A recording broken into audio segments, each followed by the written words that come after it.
Welcome to nation info hub.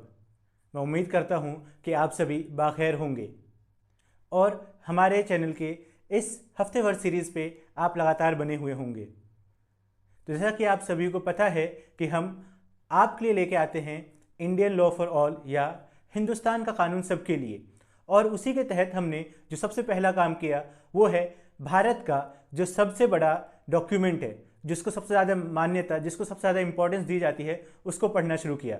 और ये है इंडियन कॉन्स्टिट्यूशन।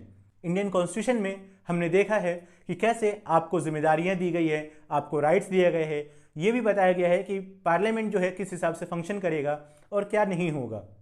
इंडियन कॉन्स्टिट्यूशन में हर चीज़ को अच्छे तरीके से बताया गया है। तो जैसा कि आप सभी को पता है कि पिछले वीडियो में हमने आर्टिकल 63 को कवर किया था।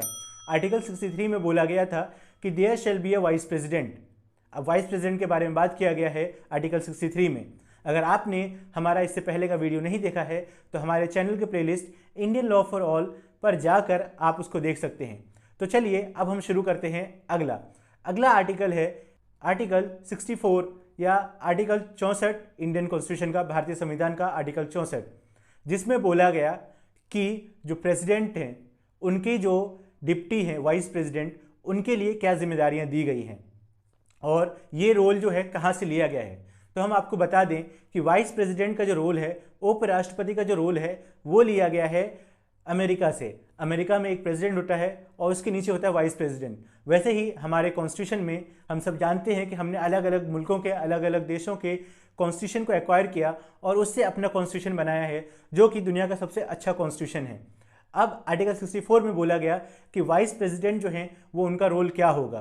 तो वहाँ पे साफ साफ बोला गया कि वाइस प्रेसिडेंट जो हैं वो एक्स ऑफिशियो चीफ होंगे, चेयरमैन होंगे हाउस ऑफ स्टेट्स का।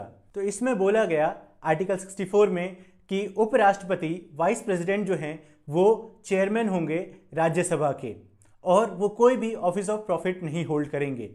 लेकिन साथ में एक चीज़ और भी मेंशन कर दिया गया कि अगर वाइस प्रेसिडेंट किसी भी वजह से प्रेसिडेंट का रोल प्ले करते हैं तो वो फिर राज्यसभा में अपने आप को नहीं बैठा सकते हैं, वो वहाँ पे काम नहीं कर सकते हैं, और उनको कोई भी अलाउंसेस जो है या सैलरीज जो है वो नहीं दी जाएगी अगर वो प्रेसिडेंट के तौर पे काम कर रहे हैं। और ये बात बताया गया इंडियन कॉन्स्टिट्यूशन के आर्टिकल 97 में। वो हम आगे आएंगे तो समझेंगे। अब यहाँ पर जो जिम्मेदारी है वो इतना साफ साफ क्यों बताया गया है, क्योंकि अगर किसी की जिम्मेदारी को आप साफ साफ नहीं बताते हो तो वहाँ पे बहुत ही कन्फ्यूजन हो जाता है, वहाँ पे बहुत ही रकस क्रिएट हो जाता है, लोगों को समझ में नहीं आता कि क्या करना है क्या नहीं करना है। इसीलिए इंडियन कॉन्स्टिट्यूशन का आर्टिकल 64 जो है वो साफ साफ बोलता है कि वाइस प्रेसिडेंट जो हैं, उपराष्ट्रपति जो हैं, वो राज्यसभा के चेयरमैन होंगे और वहाँ के कार्यक्रम जो भी हैं, वहाँ के जो भी काम होने वाले राज्यसभा को, काउंसिल ऑफ स्टेट्स जो है उसकी सारी जिम्मेदारियाँ निभाएंगे। वो कहलाएंगे ex officio chief, chairman of Rajya Sabha. अब इंडियन कॉन्स्टिट्यूशन के हिसाब से जो भी वाइस प्रेसिडेंट है, उपराष्ट्रपति हैं, उनकी जो भी अलाउंसेज है या जो भी सैलरीज है वो उनके उपराष्ट्रपति के पद के लिए नहीं दिया जाएगा। वो दिया जाएगा कि उन्होंने x officio chief of council of state जो है उसके चेयरमैन के तौर पे जितनी भी अपनी जिम्मेदारियों को निभाई है, जितने भी अपना रोल प्ले किया है और जो भी फंक्शंस वहाँ पे प्ले किया है राज्यसभा के अंदर या काउंसिल ऑफ स्टेट्स के अंदर, उसके लिए उनको पैसा दिया जाएगा, उसके लिए उनको सैलरी दी जाएगी, ना कि उनके वाइस प्रेसिडेंट के पोस्ट के लिए, उपराष्ट्रपति के पद के लिए उनको पैसा नहीं दिया जाएगा। उनको पैसा दिया जाएगा उन्होंने जो काम किया है राज्यसभा के अंदर, वहाँ की जो फंक्शनिंग को ध्यान दिया है, वहाँ पे जो भी डिबेट हो रहा है, वहाँ पे जो भी बिल आ रहे हैं या जो भी चीज़ उस पर ध्यान दिया है, उसके लिए वहाँ पे उनको पैसा दिया जाएगा। या अलाउंसेज या सैलरी जो हम कहते हैं, जितने भी मॉनेटरी फंड्स हैं या बेनिफिट्स हैं, वो आपको दिया जाएगा एज अ एमपी के तौर पर, ना कि उपराष्ट्रपति के पद के तौर पर। अब यहाँ पर एक चीज़ और ध्यान देने वाली है, वो ये है कि जब भी हमारे मुल्क के प्रेसिडेंट जो हैं, राष्ट्रपति जो हैं, वो किसी भी वजह से अपना रोल नहीं प्ले कर पा रहे हैं, अपनी ड्यूटीज़ को नहीं निभा पा रहे हैं, तो वहाँ पर आते हैं वाइस प्रेसिडेंट और वो प्ले करते हैं रोल ऑफ प्रेसिडेंट। मतलब कि अगर प्रेसिडेंट को कुछ भी हो गया, किसी वजह से वो अपनी ड्यूटीज़ को नहीं निभा पा रहे हैं, जैसे कि उन्होंने रिज़ाइन कर दिया या उनका इम्पीचमेंट के जरिए से उनको हटा दिया गया, या फिर आप कहें कि वो उनकी डेथ हो गई और जिसकी वजह से प्रेसिडेंट की ऑफिस जो है, उनकी सीट जो है वेकेंट है, तो वहाँ पर जो प्रेसिडेंट के डिप्टी हैं, वाइस प्रेसिडेंट, उपराष्ट्रपति, वो वहाँ पे उनका रोल प्ले करेंगे। लेकिन एक बात का आप ध्यान दीजिए, कितने टाइम के लिए वो कर सकते हैं। तो बताइए कितने महीने के लिए कर सकते हैं। अगर आपको इसका आंसर पता है तो आप नीचे लिख के हमें पहले बता दीजिए। तो मैं आपको बता दूं कि ज़्यादा से ज़्यादा 6 महीने के लिए वो वाइस प्रेसिडेंट जो हैं, उपराष्ट्रपति जो हैं, वो राष्ट्रपति का रोल प्ले कर सकते हैं। इन 6 महीनों के अंदर इलेक्शन कमीशन ऑफ इंडिया जो है हर हालत में इलेक्शन करवाएगी प्रेसिडेंट के पोस्ट के लिए। एक चीज़ और ध्यान देने वाली है कि आर्टिकल 64 में उपराष्ट्रपति जो हैं, वाइस प्रेसिडेंट जो हैं, उनके लिए साफ साफ बोल दिया गया है कि उनकी क्या जिम्मेदारियां हैं, उनको किस तरह से रोक लगाया गया है। यहाँ पर हम देखते हैं कि कैसे चेक्स एंड बैलेंस है पावर के ऊपर, कि प्रेसिडेंट की जो पावर है उसमें दखल अंदाजी ना करे वाइस प्रेसिडेंट, या वाइस प्रेसिडेंट की जितनी भी पावर है उसमें कोई और दूसरा या तीसरा इंसान आकर कुछ ना बोले।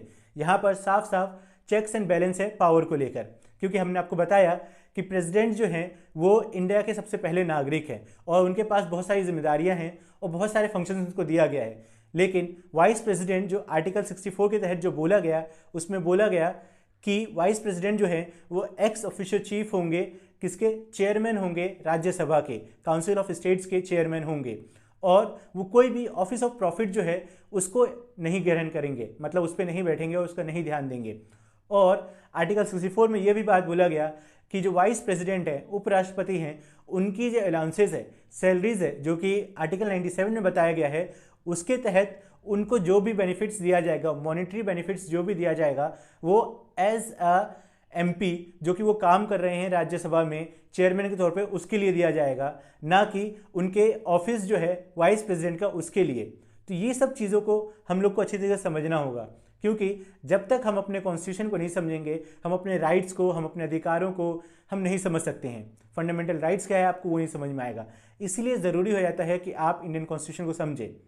तो इस आर्टिकल में हमने देखा कि कैसे इंडियन कॉन्स्टिट्यूशन का आर्टिकल 64 अनुच्छेद 64 जो है वो साफ साफ बोलता है कि भारत का जो वाइस प्रेसिडेंट है वो सभासद होगा, किसका, राज्यसभा का, मतलब कि chairman of council of states होंगे, और उनके ऊपर जो जिम्मेदारी होगी वो कोई भी ऑफिस ऑफ प्रॉफिट नहीं ग्रहण करेंगे।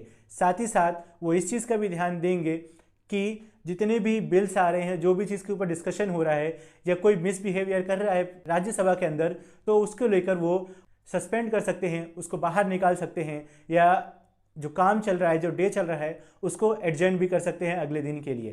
तो ये कुछ जिम्मेदारियां हैं, कुछ चीज़ें हैं जिसके ऊपर चेक्स एंड बैलेंस दिया गया है, और यहाँ पे कुछ जिम्मेदारियां दी गई किसको, वाइस प्रेसिडेंट को, under article 64 of Indian constitution.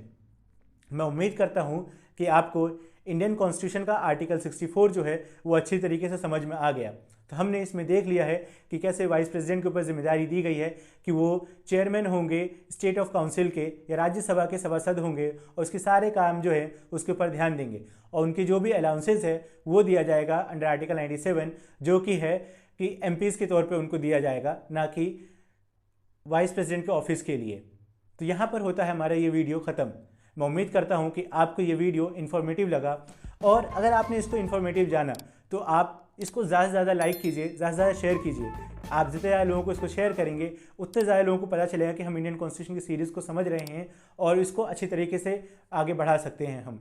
और आपके पास हमारे लिए कोई सजेशन है तो वो भी आप नीचे कमेंट सेक्शन में लिख कर हमें बता सकते हैं। Thank you for watching mission info hub.